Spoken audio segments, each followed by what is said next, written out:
No, sorry, I was born in Apple Valley, but my family is from Barnes. Sure. Okay, because You know it?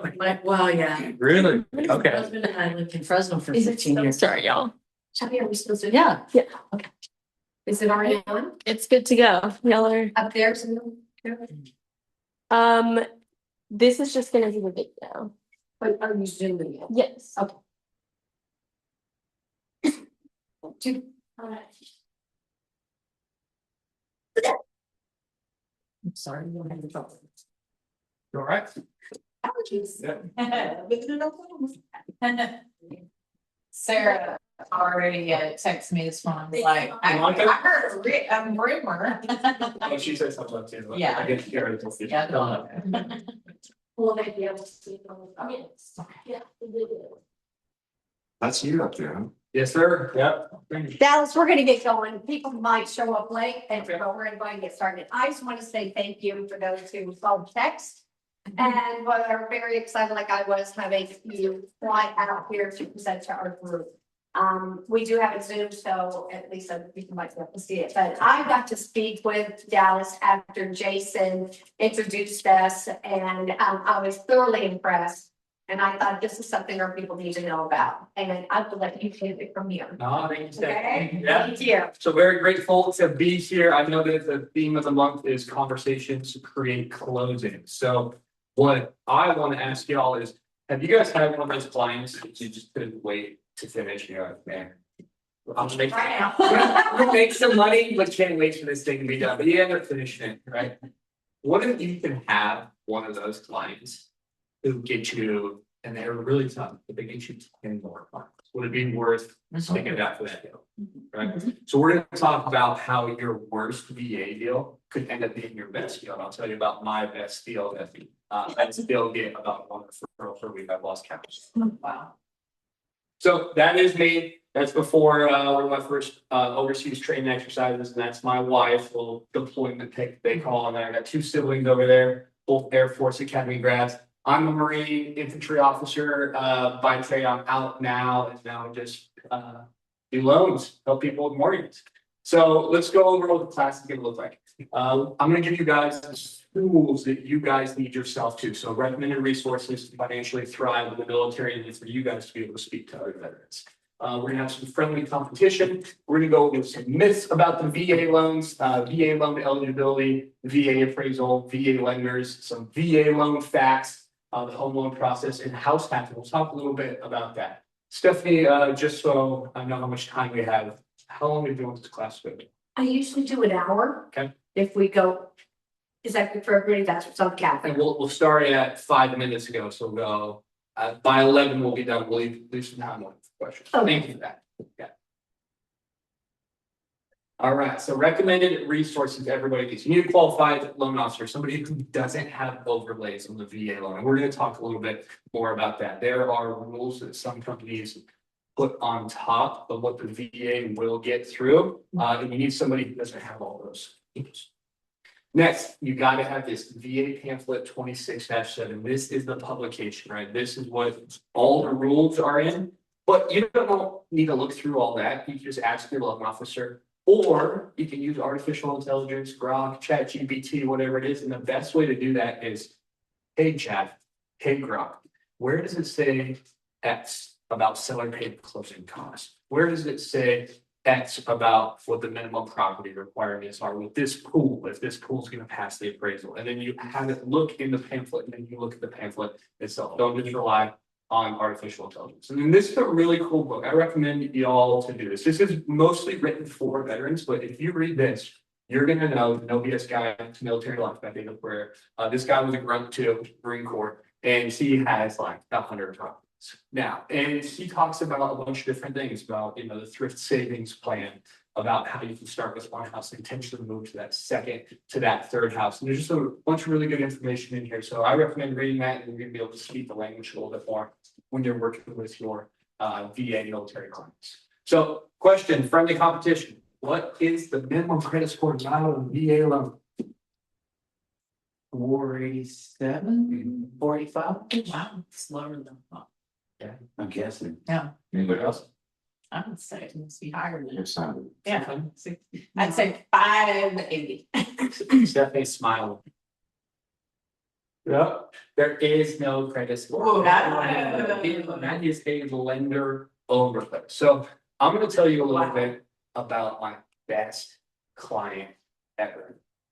How this house is in the hood of San Antonio. My client told me afterwards that she would hear gunshots all the time. How much do you think this house is worth? Oklahoma. It's in Texas, Oh, it's in Texas. Yeah. I'm sorry.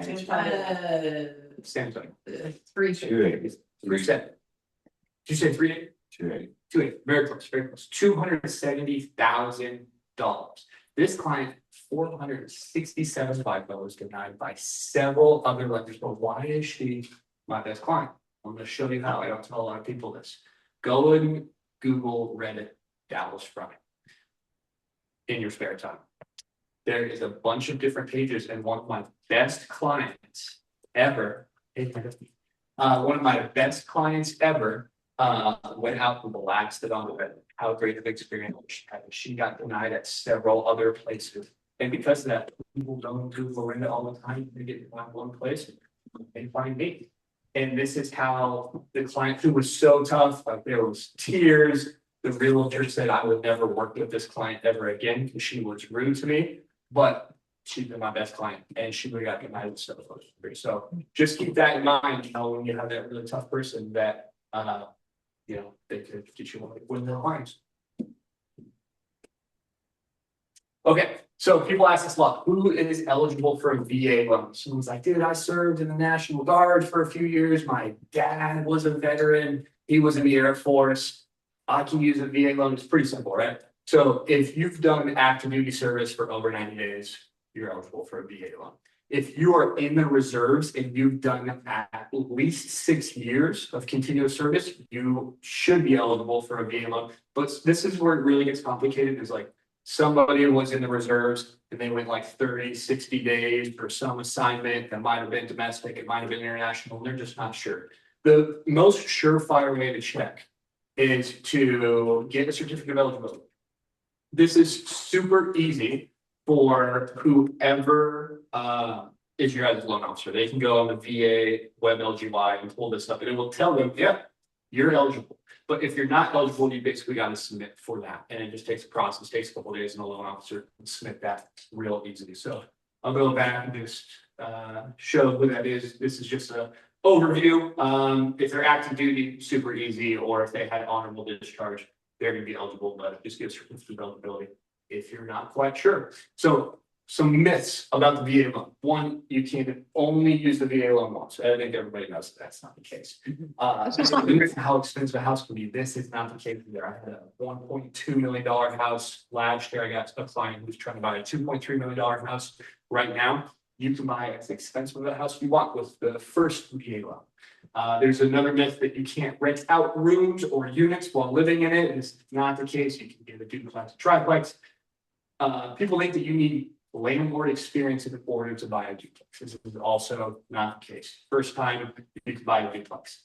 And then you can't use the VA interest rate reduction refinance loan unless you still live in the house. That first client that I was telling you about, she only lived there for a year and then we refinanced the house and she had somebody else renting it out. You can do that with a VA loan. So we'll talk a little bit more about what the VA EARL is as we go on.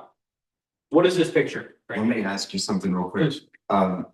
So you're saying that you can purchase a home and then move out of it and lease it?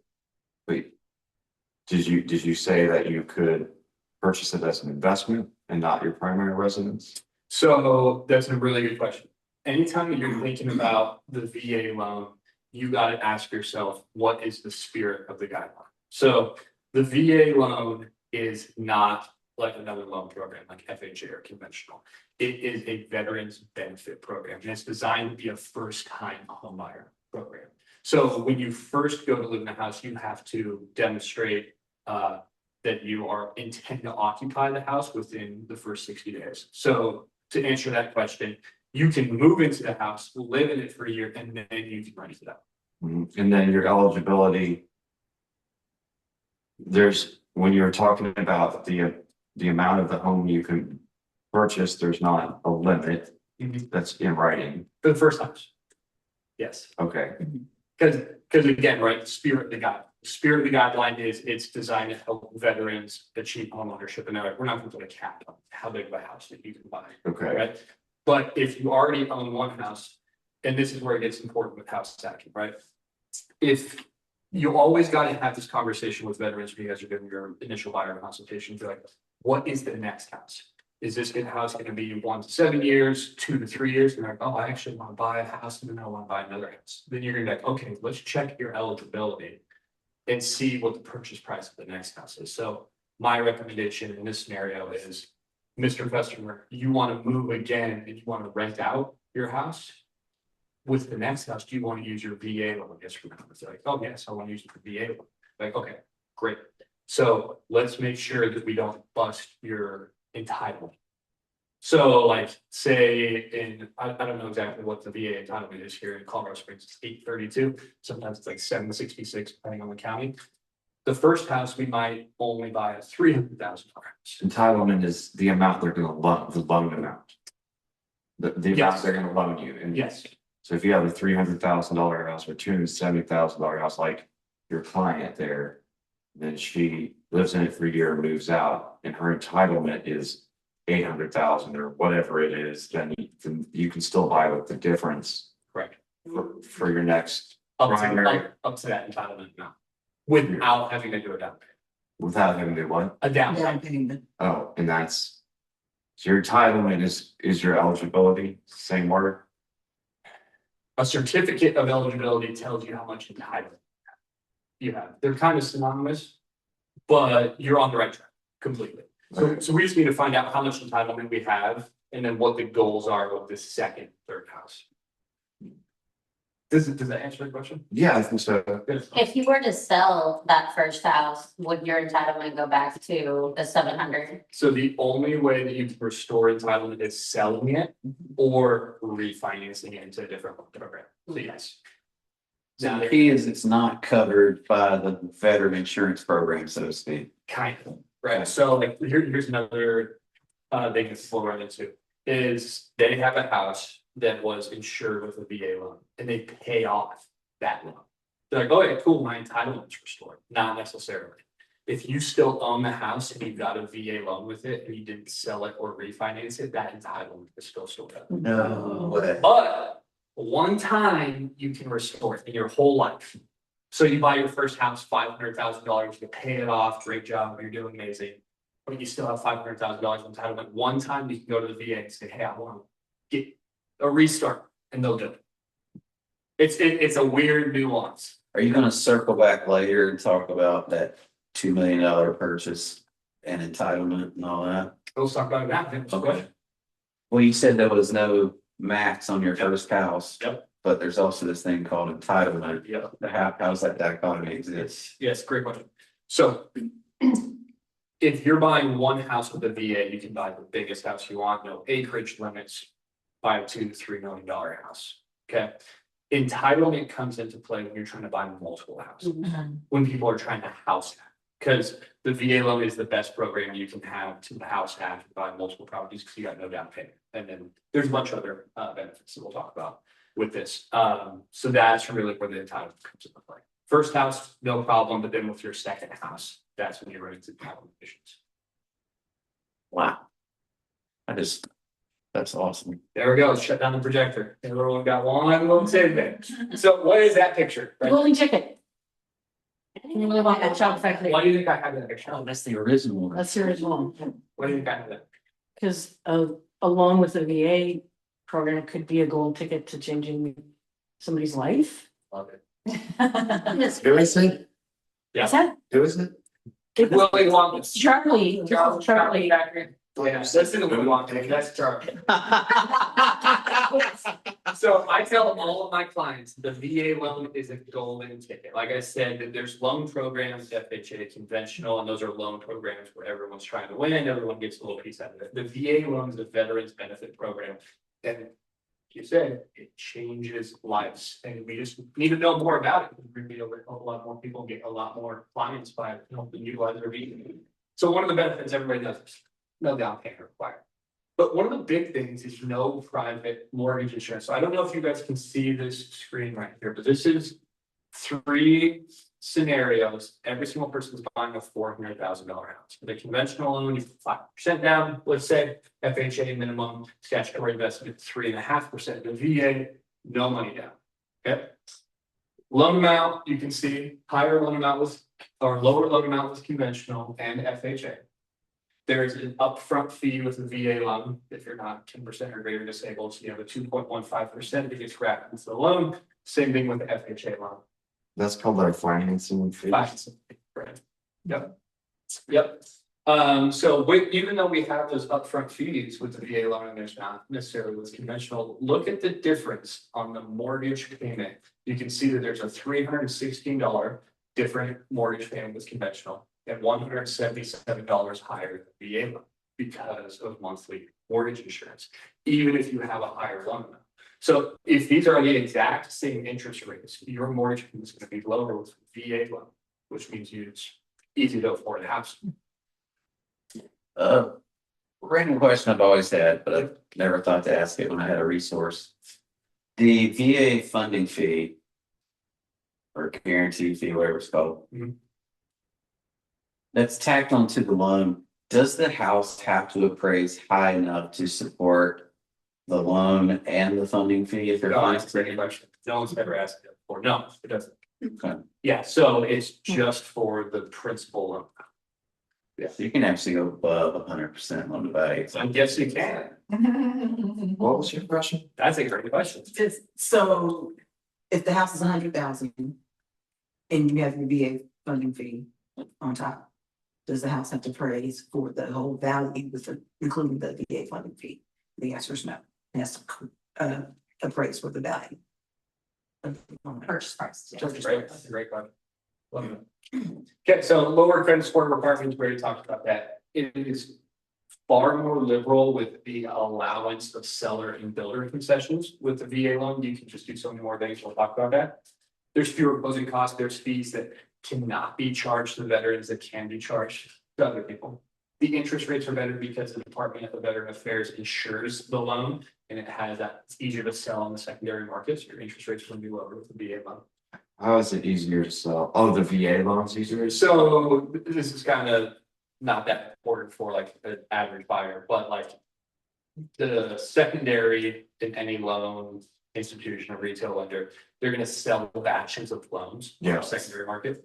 And VA loans, because they're insured by the VA, 25% are easier to sell. So then the interest rates are It's less risk to buy a VA loan if you're in that, if you're that kind of investor. correct. What's the average like gap or savings on interest? Oh, that's a good question. I don't know what the exact average is. I would say maybe like half to a percent, depending on. So it's significant. And you mentioned that about the competitive interest rates. Is that not just directly related to their credit? So that definitely factors too. But that is saying like, hey, you got 3 people who are all a 640 FICO.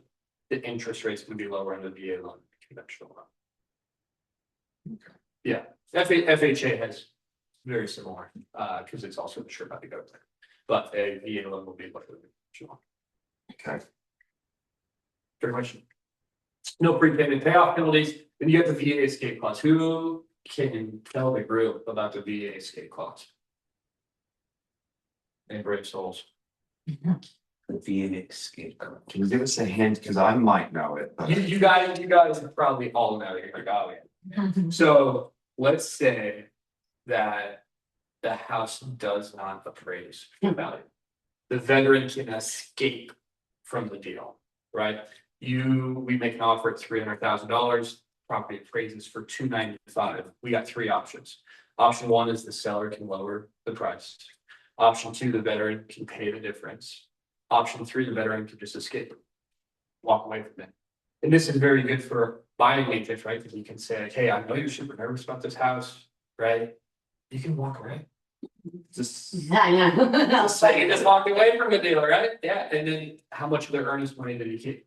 All of it. All so it's the same though as That's fun. FHA conventional with their financing supplements that. They're like, if it doesn't appraise, yeah, you can negotiate that into it, yes, I guess. Okay. But, The escape clause related to the appraisal. correct, Okay. Oh, that was just one sure. okay, Sorry. okay, and then let's talk about the Earl. So the Earl is one of my favorite parts about the VA loan, and this is something that several deals we have gotten to the offer point and gotten them closed because we explain to the veteran about the Earl. A lot of times veterans, they walk in to a deal and they're scared about their monthly payment, right? And they're like, oh, I don't know if I can afford this. You know, it's a little bit higher right now, but like, hey, you can use your Earl after 6 to 7 on-time payments. And like, what does that mean? It's like, with a conventional loan and an FHA loan, sometimes you have to pay to refinance, right? You might have to come up with like 1 month's payment in order to refinance. With a veteran, we can wrap all the closing costs into the loan itself. So a veteran, let's just say they're at a 7% interest rate, right? Today, we can do a refinance with 2 points and get them down to like 5.25, reduce their monthly payment by $300+. This is a really good deal, right? But they don't want to pay to do that. They just want it to happen. So we can do it with these individuals. They just have to make 7 on-time mortgage payments. They make 7 on-time mortgage payments. We can reduce their interest rate by 1.5%, and it's no cost to them. It's a huge benefit. Good question. You said that, can you just kind of say that again? Okay, so we'll back up a little bit. So the seasoning guidelines for any loan is 6 payments, all right? So after you make 6 payments or 210 days have elapsed from the note date closed on the mortgage, you can do an Earl, interest rate reduction refinance loan. And this is one of the things I tell veterans, like, this is your golden ticket right here. This is another reason, number 986, why the VA loan is so great. Because let's say, you get a good interest rate, right? And you're at a 6, 5, 8, 7, 5, something like that, and the market dips, right? And we can hit a 4% in 7 months. We'll get you there and you don't have to pay any money. No money out of pocket. Or another situation might be your veteran's like, dude, maybe I want to buy some points, maybe I want to put this extra money towards that. We're like, hey, look, other people, it might make sense to buy points. But with Earl, it's non-credit qualifying.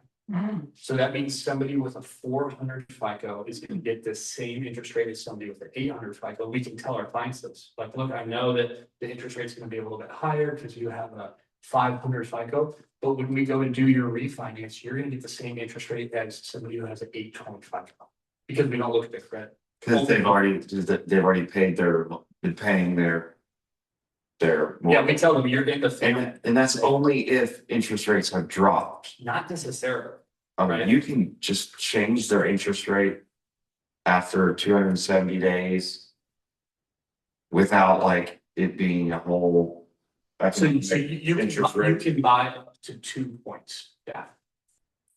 And And VA will let you buy up to 2 points as long as you can recoup that money in 36 months or less. And that's another good thing to talk to your veterans about, right?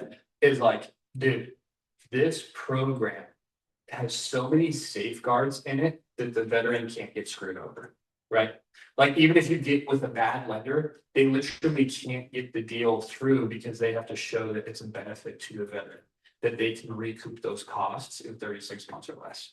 So you're never going to screw over a veteran by getting an Earl. If an Earl can get approved, it's a good move. So you just spoke about buying points and the Earl. They're 2 separate things, right?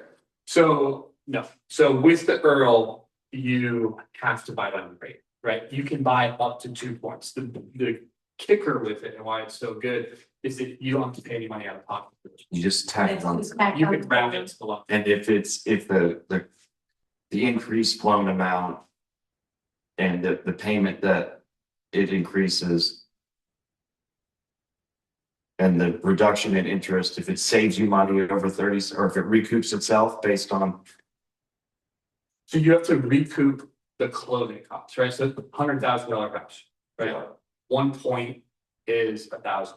okay, 2 points is $2,000.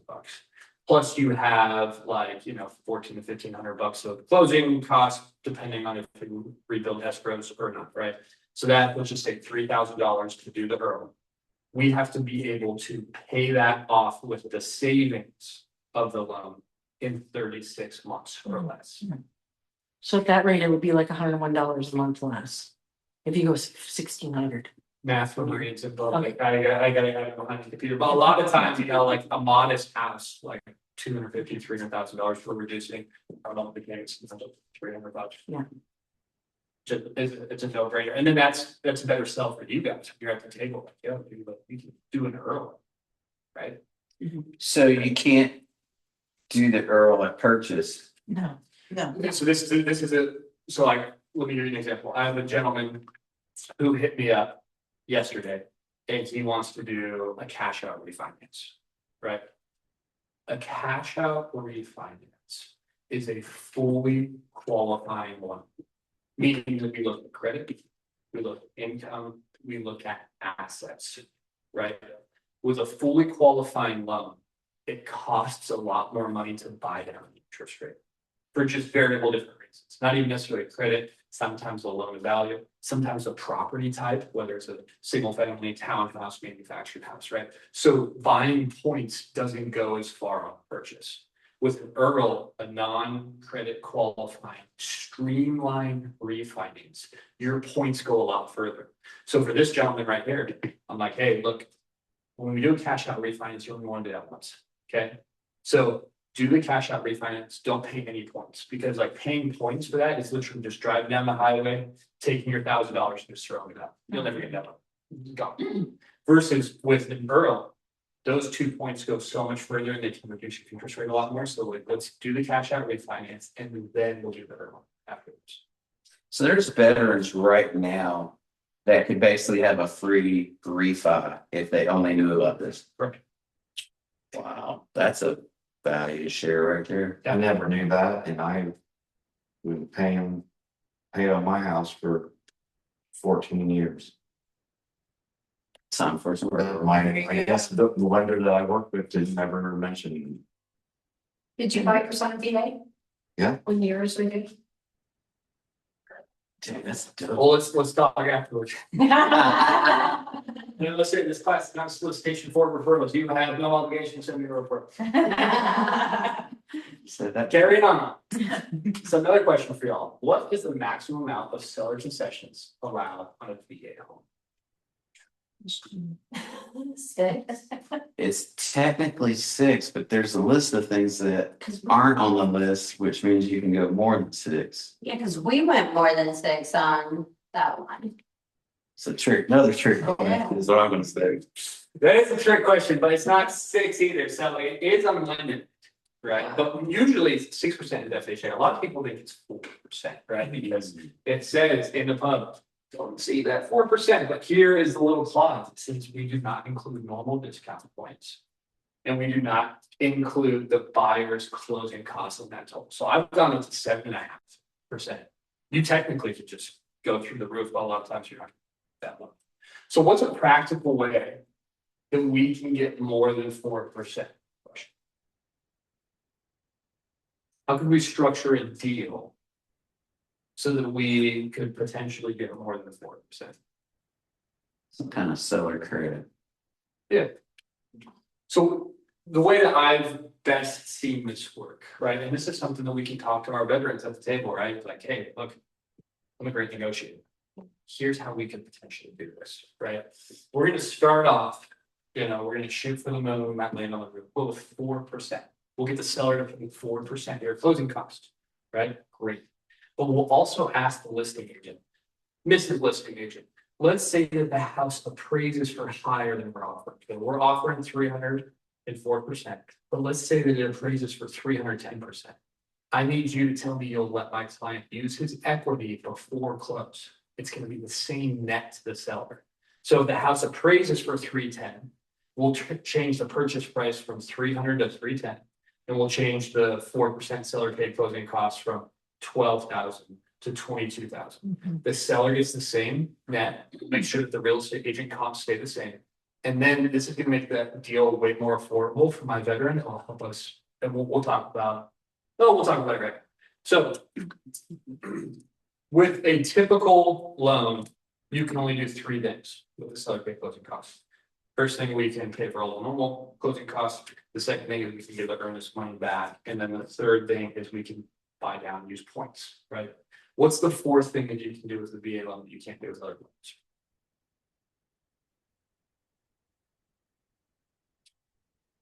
loans? Another big sell to your guy with buyers is we can pay down your debt, Mrs. Customer. You have that $500 vehicle payment.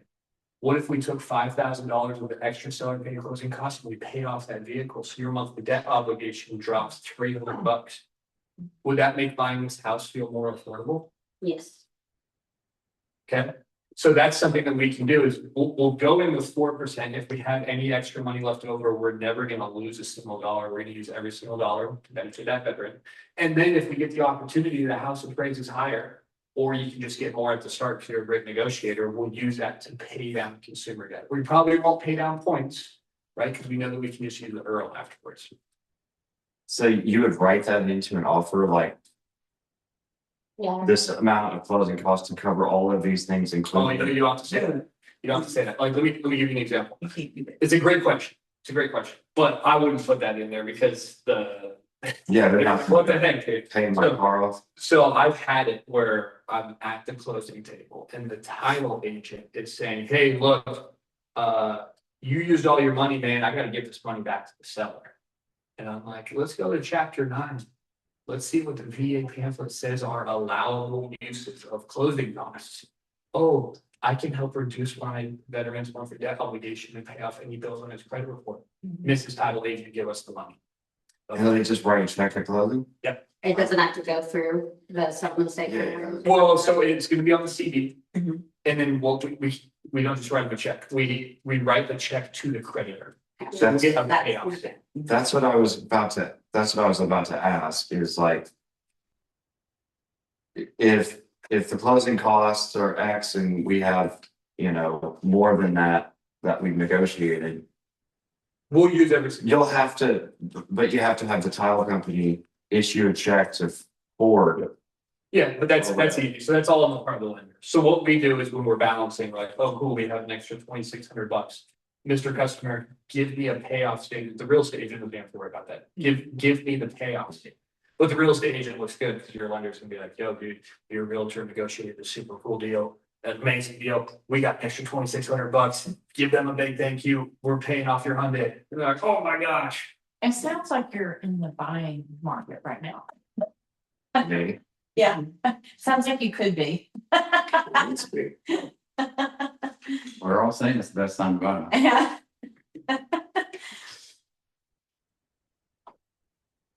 I'll be your agent. Okay, so myths and lies about the VA home loan. We all know this about a 6.5 though. We know that we can go above a $766,000 or $832,000 house. A lot of times we think that we can only do a single family. No, we can do a duplex, we can do a triplex, we can do up to a quad. The biggest thing that I think that we run into issues with our buyers when we're trying to make offers is that listing agents and then consequently sellers think that an appraisal is more difficult for a VA loan. I would agree. I would say that this isn't the case. So we'll jump into that a little bit more. And then the VA is more restrictive with debt to income ratio. Actually, if the VA does not have a debt to income ratio restriction, that is just a lender overlay. What the VA cares about is residual income. Does anybody know what residual income? Anybody heard of it? Somebody tell us. It's money that is not like tied to just what you're earning Yeah. through your job. It's benefits or disability payments or. That factors into it. The residual is how much you have remaining. What's your residual at the end of the month after you pay all your bills? Oh, okay. Okay, so Would you call it disposable? income? Sure, let's, yeah. I don't like that term for income, because Well, I don't want to spend money. maybe I won't, that's a way to understand. Oh, But okay. Residual is how much money do we have at the end of the day after we pay all of our bills, right? That includes the VA does this, childcare expenses. That includes taxes. That includes anything that's on our credit report, all of our liabilities that's on there, right? And at the end of the day, if you have $1,289 of residual income, that will determine what your qualifications are. So let's say that we're buying a house in Oklahoma, family of 5. We have residual income of $1,289. Are we going to be able to afford that house according to the VA?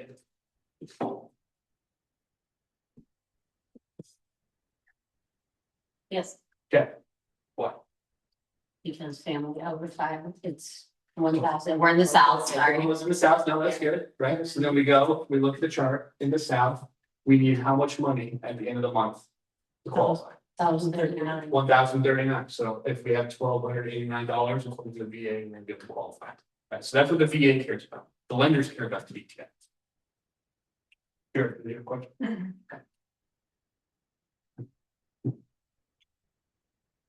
Okay, so this is another way that conversations can create closings. You guys might see somebody.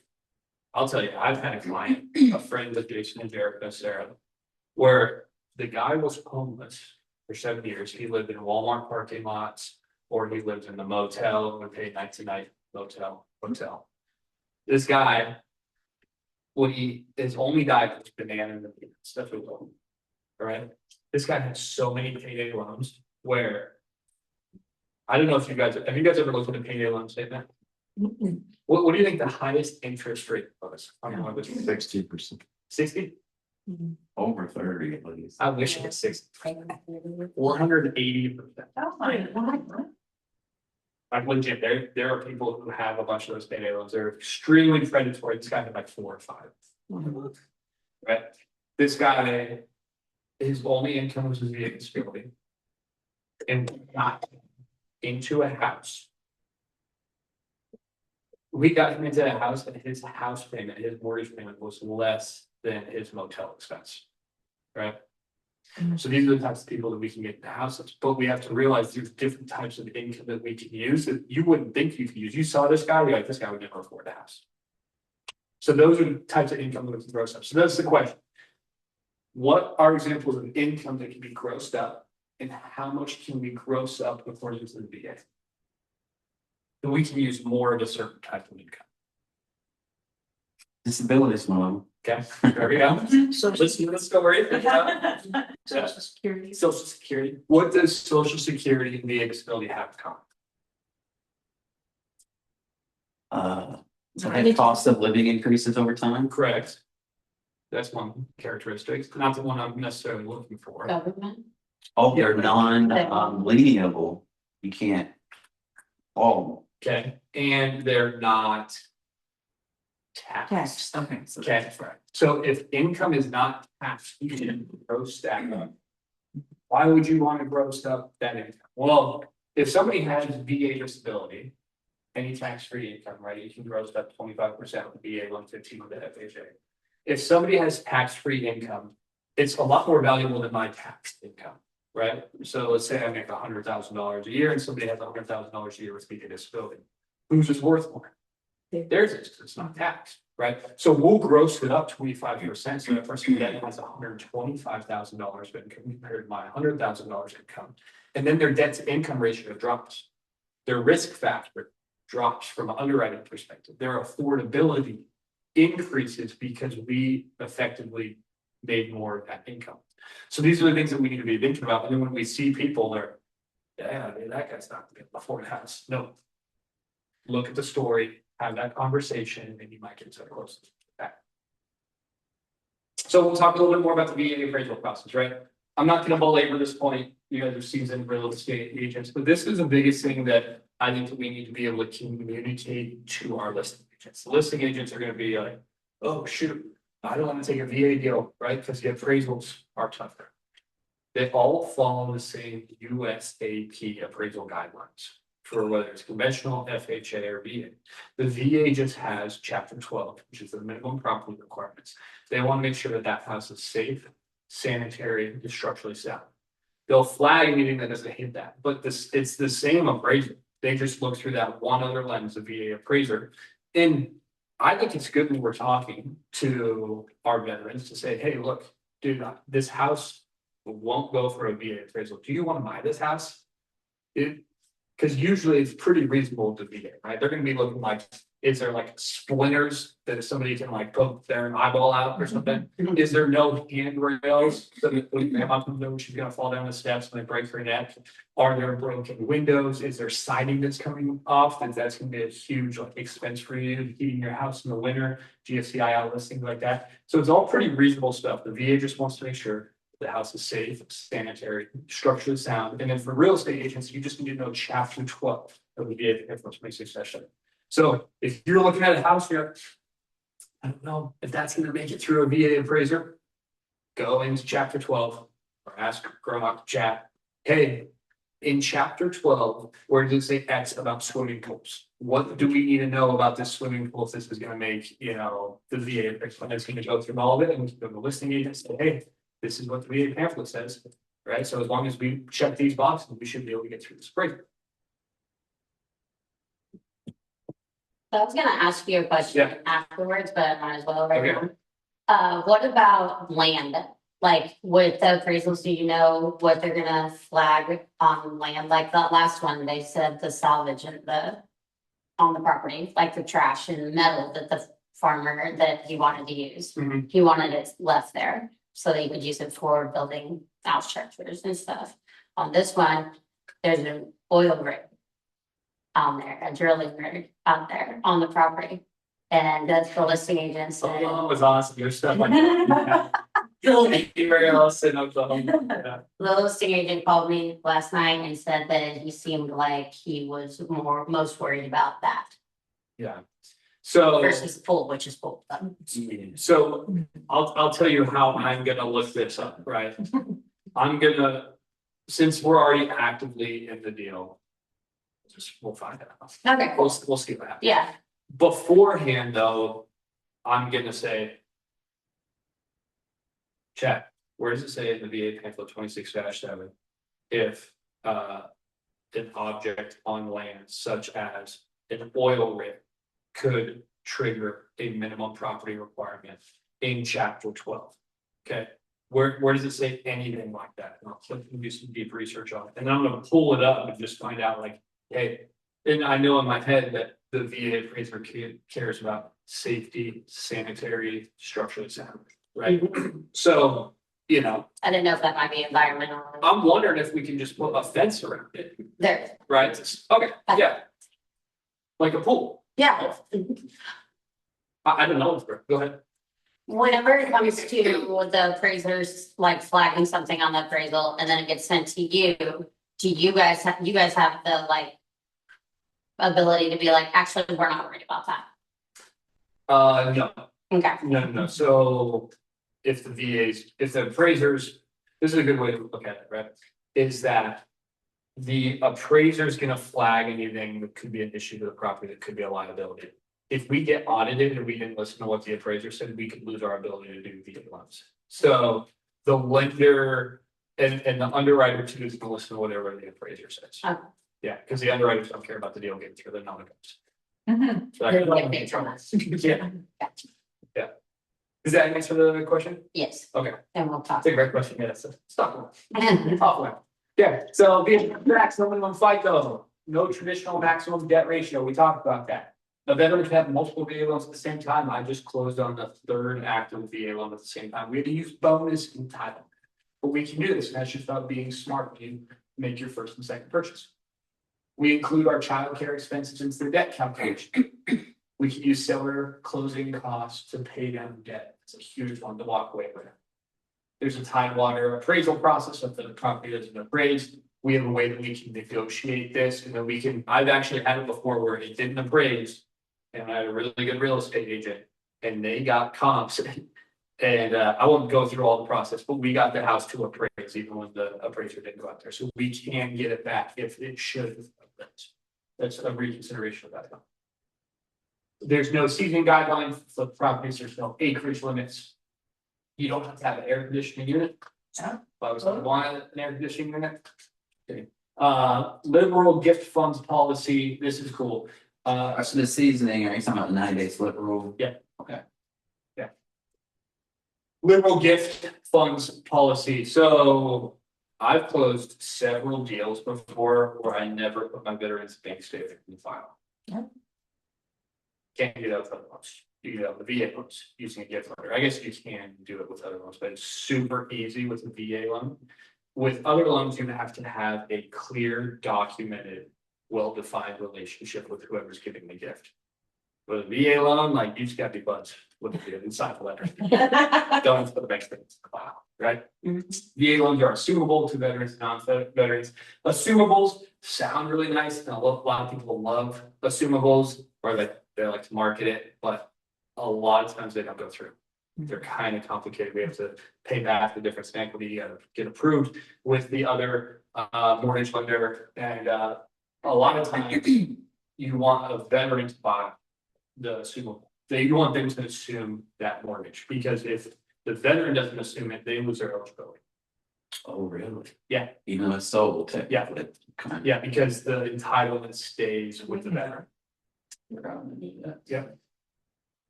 Okay, so are all VA lenders the same? I think by now we know they're not, right? So the Veterans Administration does not determine the interest rate, so interest rates vary from location to location. Different lenders have different fees and costs for processing, underwriting, different other fees. Closing times vary. Bigger, bulkier institutions are not as streamlined and don't close as fast, right? So sometimes a retail shop can get things done a lot faster than credit, for example. Different lenders have different minimum credit score requirements and different debt to income ratios. So the same veteran will get approved and denied at several different lenders. House hacking, a lot of people ask me about house hacking. The biggest thing to think about with house hacking, and I think it all starts with what your plan is at the beginning. When we have those initial buyer consultations, right? Mr. Veteran, Mrs. Veteran, what is our goal with the second house? If we get on top of that from the start, we're gonna make sure that we don't run into issues and that you can move from one VA loan to the next. The most streamlined, the most straightforward way to do this is when you have one VA loan, go directly to the next house. If you go directly to the next house, we can just get an appraisal schedule. And that appraisal schedule will say, oh, this property rents for $2,000.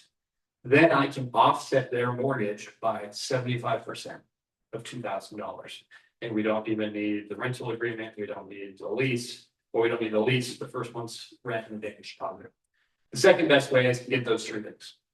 When we're leaving one place, get the rental agreement, the first one's rent, the damage deposit. If we have those three things, then we can use that rental income to offset the mortgage so that you don't have that affecting your DTI with buying the second house. The place where people get tripped up is they don't put on their taxes and they move out of one VA house and they go live somewhere else for a bit and they don't correctly report that income. And then at that point, it's like, we just got to hit them with that liability. So just being really smart when you're going from one house to the next house and talking to your loan officer before you make that next move. That's the biggest way that we're not going to have to levy the first mortgage against them getting their second mortgage.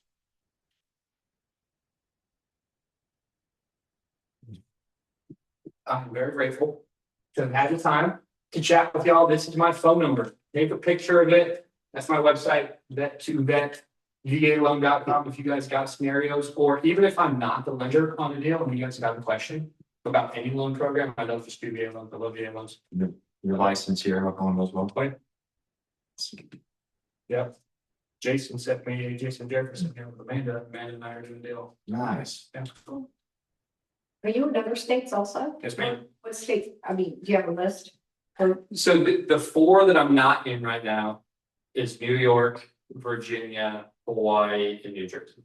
That's gonna change Okay, soon. So, but send it over. We'll get it figured out. And that's another thing that you guys can think about is that say that you have a client that you want to get the referral for, so you're gonna find another agent.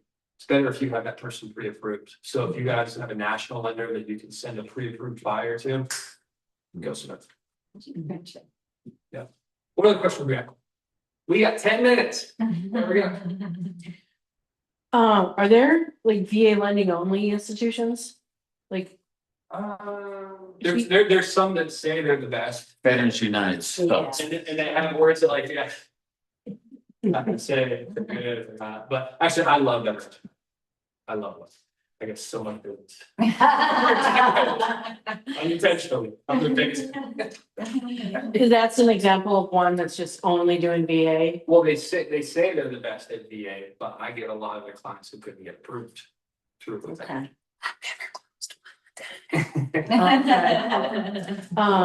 I just wonder, you know, because you talk about the overlays and how, you know, because if you can avoid those, I mean, this is a beautiful thing. So, So do you not have any overlays at all? We now have a couple, Okay. but like. There's nobody who will approve a loan that we deny. Mm. That's the best way to say it. Okay. And then, you know, my kind of philosophy has changed a little bit because the VA is great. Because you can get people approved, you can get people into loans that they couldn't get with other programs.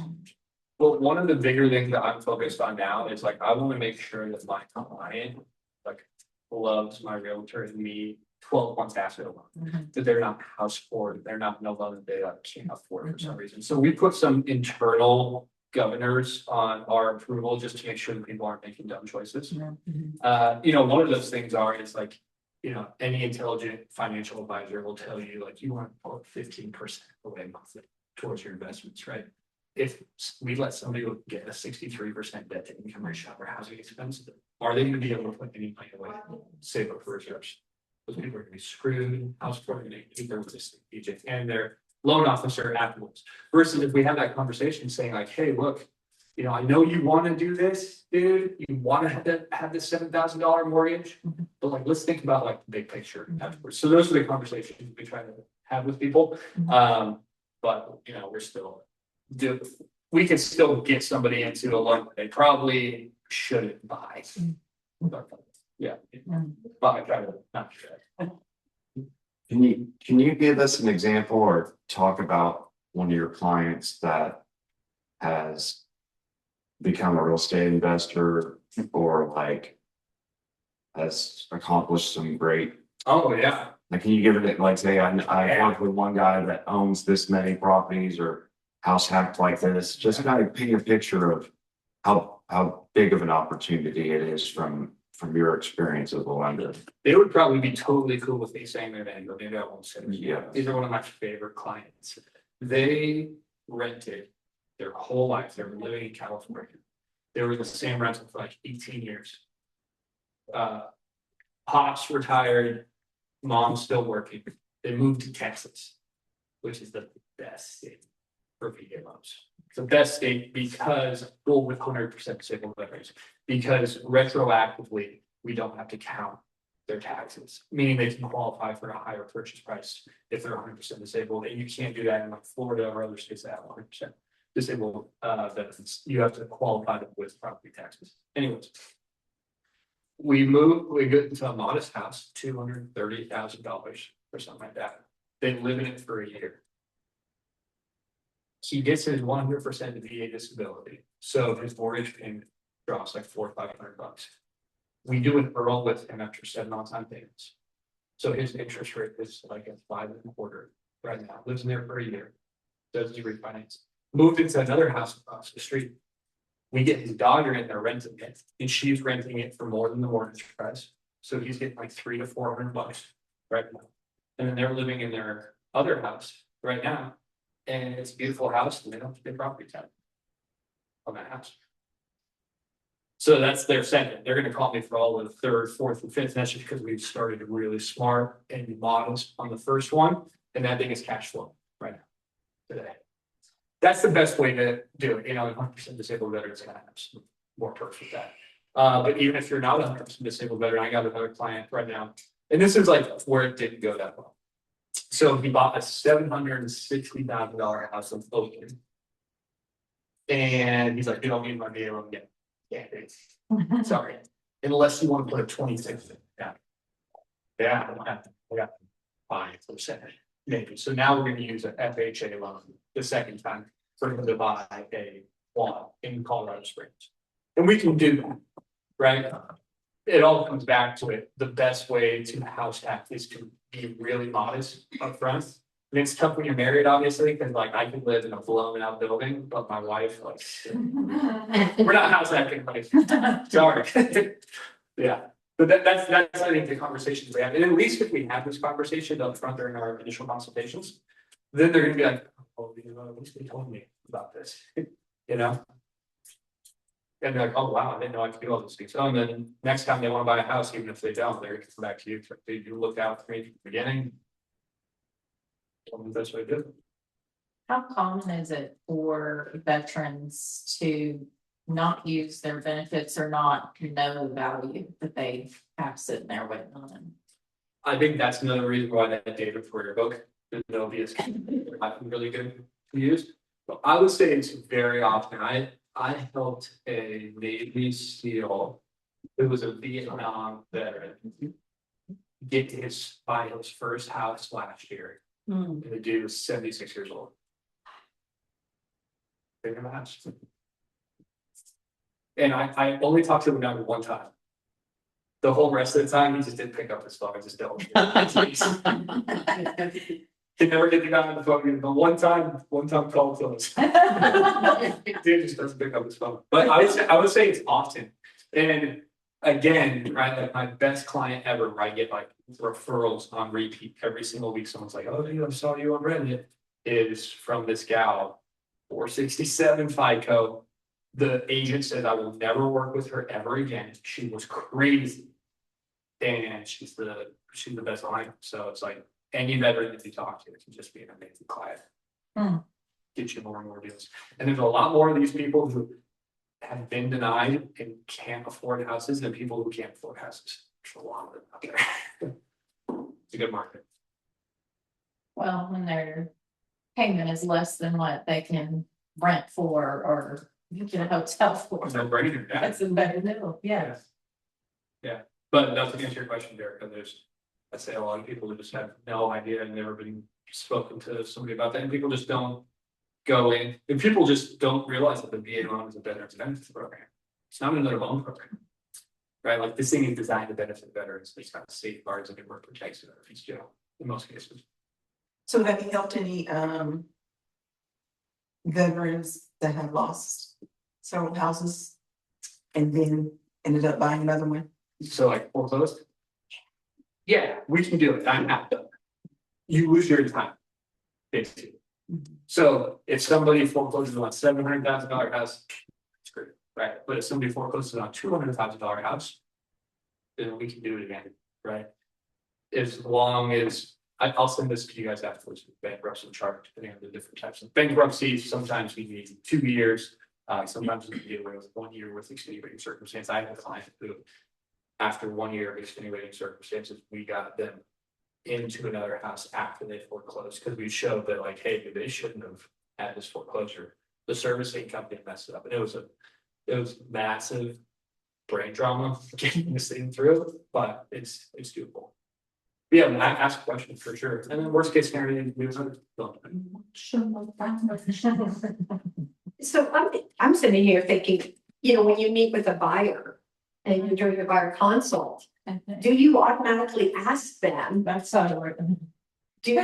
Are you VA, or do you have VA benefits? Yes. Do you, ask them, because they may not even think to bring it up, to even tell you that they spent, 10 years in the Navy and still, because they thought they may have already used it. Yeah. So if you don't ask the question, you can't even, there are probably a ton of people out there in loans that are conventional or FHA, that they could have used the VA, could have gotten a better deal as far as a monthly payment, that they thought that they could only buy one house. Yeah. Well, I think, even as an agent, like, there's a lot of this I didn't know. So you've got a lot of agents out there spreading, falsities. when it Well, comes because to- they They were probably don't want to do it. Right, yeah.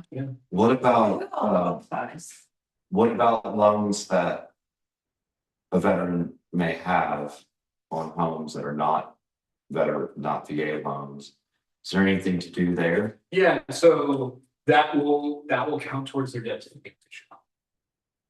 Well, I mean, in terms of, does it make any sense to take a conventional loan and And refinancing. refinance it for whatever benefits the VA loan Sure. they have for the? Sure, it totally can. Sometimes it doesn't. If somebody has a 2.75% conventional loan, Right, sure. we don't touch that. But if somebody has like a market rate 6% and the loan to value is 90% and they're paying 1% monthly mortgage insurance, that's a huge benefit for the veteran of refinance status that we have. That is not very common. Well, so sometimes what's gonna happen, right, is when you go to new builders, if they can't get them into a VA box, they'll try to get somebody to an FHA loan, which I hate when that happens. But they'll steer them into that.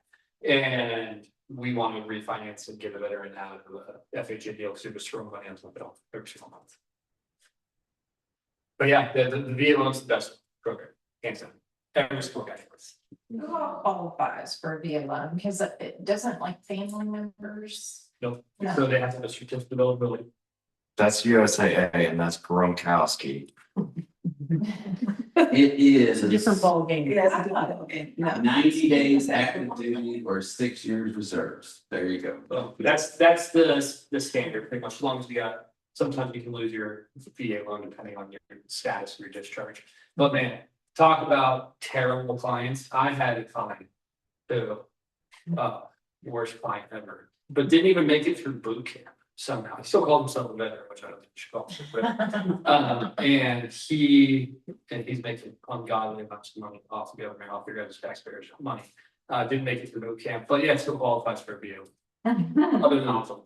So a lot of people do. The easy way is just like, hey, ask the lender, hey man, can you just pull a steal? You can ask me, Dallas, this guy qualified. He said he did 2 years of reserves. Maybe he spent 90 days in a active duty role or a combat zone, you might.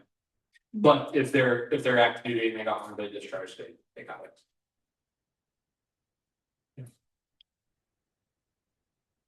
Hey, Jason, would you mind sharing what you shared with me? And probably the reason I reached out to Dallas is on that referral. You said he sent you a whole list of how you need to write that offer and basically showed you exactly what you needed to do to get this guy. Actually, I think Amanda would be better qualified to talk about this because Amanda's done 2 deals with it now. Okay, well, I think that's but it intrigued me because, first of all, you don't hear about VA lenders taking so much. They're part of the transaction, not just let's get this deal qualified and then they're gone. But the fact that you helped Jason, if I remember correctly, Jason, you helped him structure the offer based on how to get the best deal for the client, for the veteran. Yeah, I think that, and then Amanda can fill in Yeah. the gaps there, is you want to have somebody who, so like this is what I do on all of my deals, is I send out a pre-approval, my team sends out the pre-approval, and I have somebody who, like I said, Amanda, if you need an adjustment on this pre-approval, just reply all to this email, and we'll change it, anything, right? So that we can put the property name on it, et cetera, et cetera. And then the other part too is like send the realtor this link. And this link has me pop up, say, hey, look, this veteran is not just pre-qualified. This guy is pre-approved, right? So he's been through credit income. Our underwriter has reviewed credit income assets. This deal is ready to run. Listing agent, here is my name and phone number. So then the listing agent can give me a call. Or Amanda can be like, hey, now let's call this listing agent right now. Then I call the listing agent and say, hey, look, this is how this deal's gonna go through. And they're like, well, I'm worried about the appraisal. I'm worried about like if he actually pre-approves like VA deals, this and that, and then you want to have that lender who can talk to the listing agent, kind of poke holes and everything, and say, no, this is solid, this is how we can do it, or even Well, and also whenever we wrote the first offer, the first time we did one together, he sent a full on list, like 4% down on the purchase price. And, it was a manufactured home, so he sent me a list of all the requirements for the manufactured home, which was fabulous, and what they may flag the appraiser. We also had a ADU on the property that we weren't sure would pass appraisal. And a 500-foot, not grow shops, but chicken coops that would be used to farm, 2 of them, 40 by 500, that were massive. Anyway, so we had a full conversation on how that's gonna work out.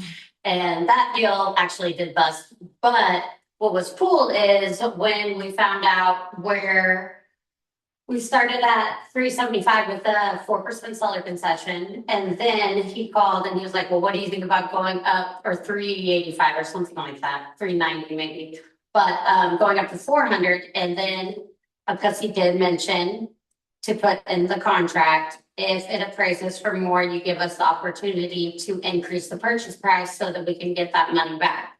And that was in the contract whenever I sent it out, the first one, sorry. And then we put an addendum together stating we were gonna increase the purchase price so we could get 25,000 back.